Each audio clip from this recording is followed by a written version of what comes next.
Hello and welcome to the Manka Live initiative by Manka Mishwari classes. I am Kriti Devaskar, the faculty for MPPSC. Topic for today's discussion will be the Election Commission of India, which is a part of Unit 10 of MPPSC prelims syllabus. So let's get started. As we all know that India is a democratic country, and for any democracy to function properly and seamlessly, free and fair elections are very much essential. So, to ensure free and fair elections in India, the Constitution itself provides for a commission, that is the Election Commission of India.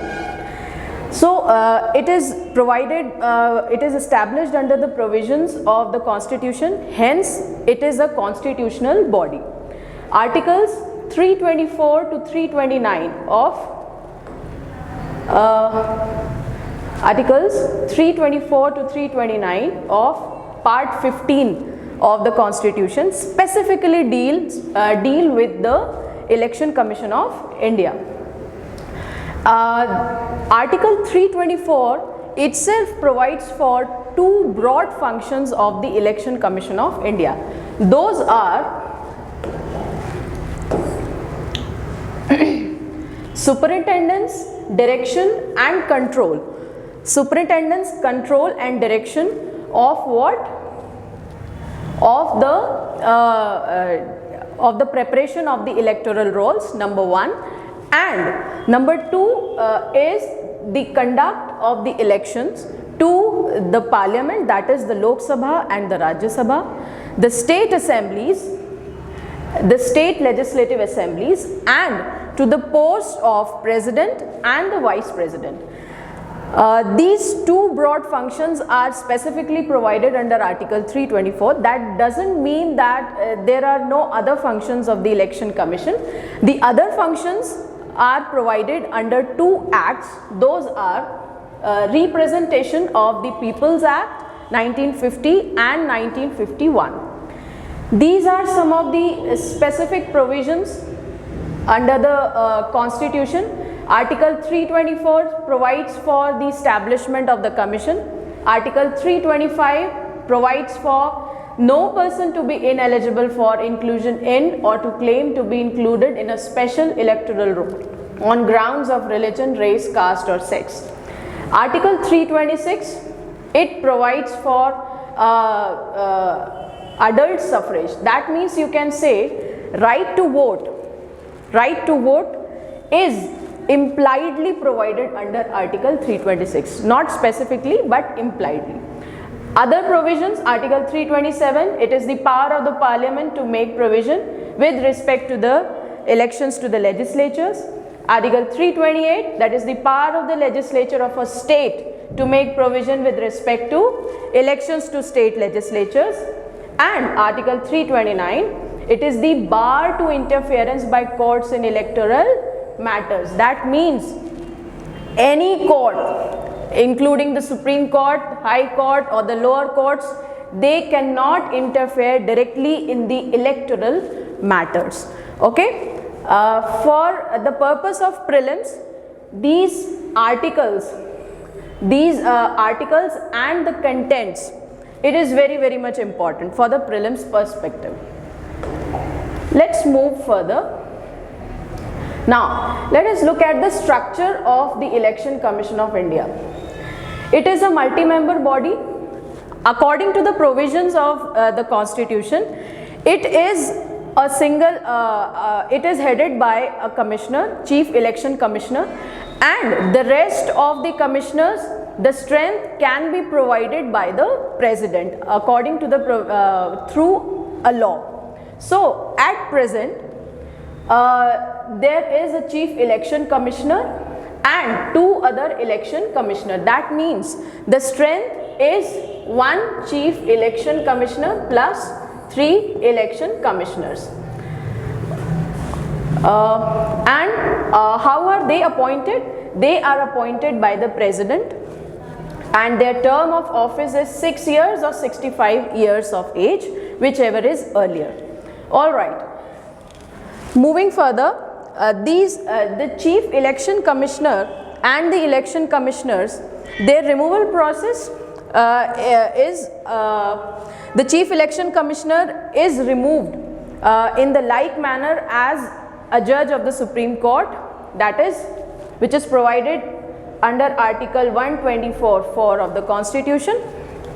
The process is similar and the grounds are also similar, that is, proved misbehavior and incapacity.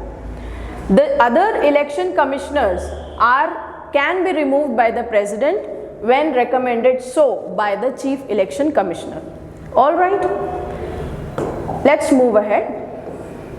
Let us look at some of the functions, some other functions of the Election Commission.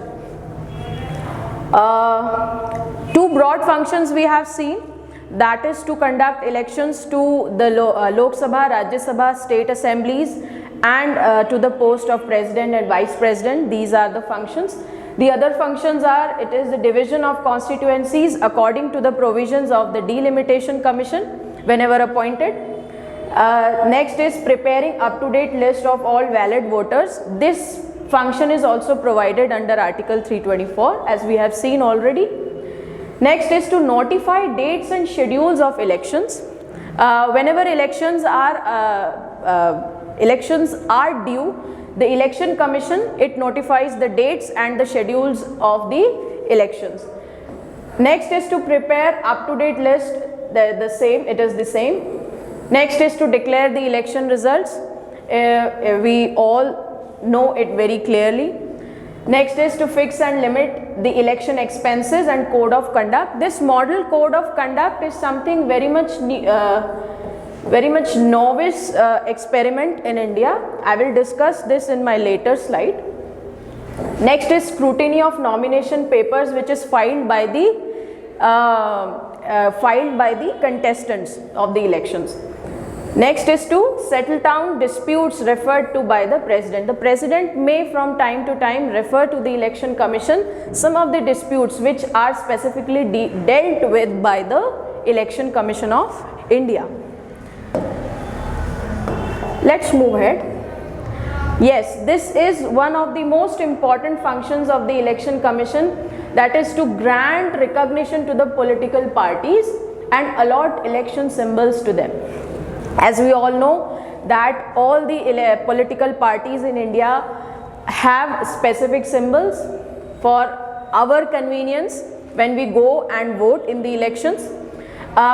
This particular function is performed by the Election Commission of India, and another function is to demarcate the parties as national party and a state party according to the last poll performance.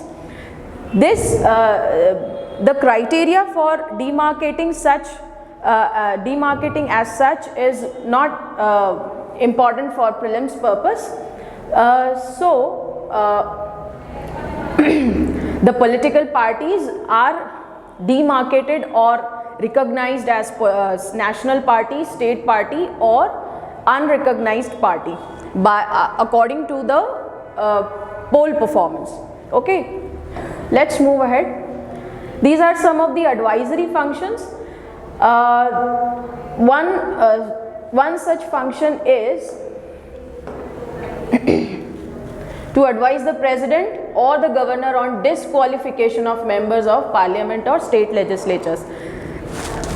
If at any time the members of Parliament or the members of the state legislatures have to be disqualified, such disqualification has to be advised by the Election Commission of India to the President or the Governor, as the case may be. The next is to advise the President on feasibility of elections in a state under President's rule. If any state is under President's rule according to the provisions of Article 356, then if the elections are feasible or not, this thing has to be advised by the Election Commission of India to the President. And next is the opinion of the Commission is binding on the President or the Governor. Yes, this is another most important thing, that is the opinion of the opinion of the Election Commission of India is binding on the governor or the president, as the case may be. The president or the governor cannot derogate from the advice. All right, let's move ahead. These are some of the quasi-judicial functions. One is to settle disputes related to granting of recognition to political parties and allotment of symbols. If while granting recognition to the political parties any dispute arises, it is the specific domain of the Election Commission of India to settle down that kind of a dispute.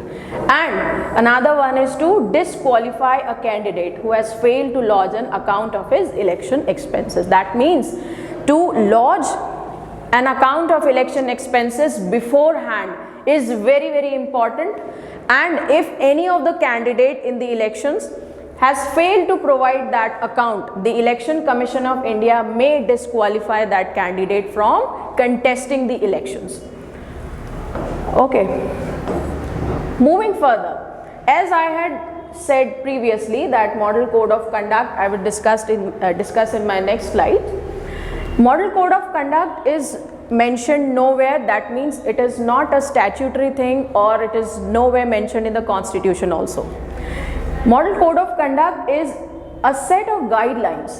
It is for regulating the political parties and candidates before the elections. Their conduct is regulated by this Model Code of Conduct.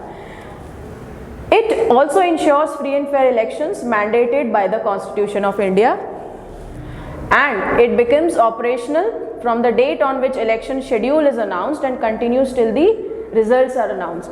All right, this MCC, Model Code of Conduct, gets operational as soon as the dates are announced, and it continues till the election results are announced. What happens in Model Code of Conduct is that the ruling party or the incumbent government, it cannot announce a package, for example, to lure the citizens to vote for them, or they cannot make big announcements which attract the voters. Such things cannot be done when a Model Code of Conduct is operational. It has no statutory backing, as I have already said. All right. These are some of the initiatives by Election Commission of India specifically important for the prelims purpose. Number one is SWEEP, that is Systematic Voters Education and Electoral Participation. This was started in 2009. It is for voters education, okay, and it is to encourage all eligible citizens to vote and make an informed choice. You may get information related to the process required or the process followed by the Election Commission of India, and things like how to vote and how to go at the booth and all such things which are very much required for an election to conduct freely and seamlessly. It is this SWEEP. It is an online platform. Next is the C-Vigil app. C-Vigil app was launched in 2018 and it provides evidence-based proof of the Model Code of Conduct expenditure violation. Okay, it is GPS operated. If at any place, at any time, any candidate violates the provisions of the Model Code of Conduct, this C-Vigil app will automatically track that incident and will provide a real-time picture of that particular violation. It, as I have already said, it captures live location data and audio and video. Okay, these two initiatives, these are very important for prelims purpose. Another set of facts for prelims. Number one is Sukumar Sen was the first Chief Election Commissioner of India. The tenure was 1950 to 58. Next is V.S. Ramadevi was the first and only women Chief Election Commissioner. This question has appeared in, I think, 2018 prelims. She was Election Commissioner for a very brief period, from November 1990 to December 1990. Another fact is Kalyan Sundaram. He was the longest serving Chief Election Commissioner. His tenure was from 1958 to 1967. Next is on 25th of January we celebrate National Voters Day. Another one is voting age was reduced from 21 to 18 by the 61st Constitutional Amendment Act passed in the year 1988 during the Prime Ministership of Rajiv Gandhi. Another fact is Shri Anup Chandra Pandey is the present Chief Election Commissioner. He is the 25th Chief Election Commissioner. Such questions do appear in the prelims. That is why these facts are specifically important for prelims purpose. So, thanks for watching and please subscribe to the channel for regular updates. Thank you.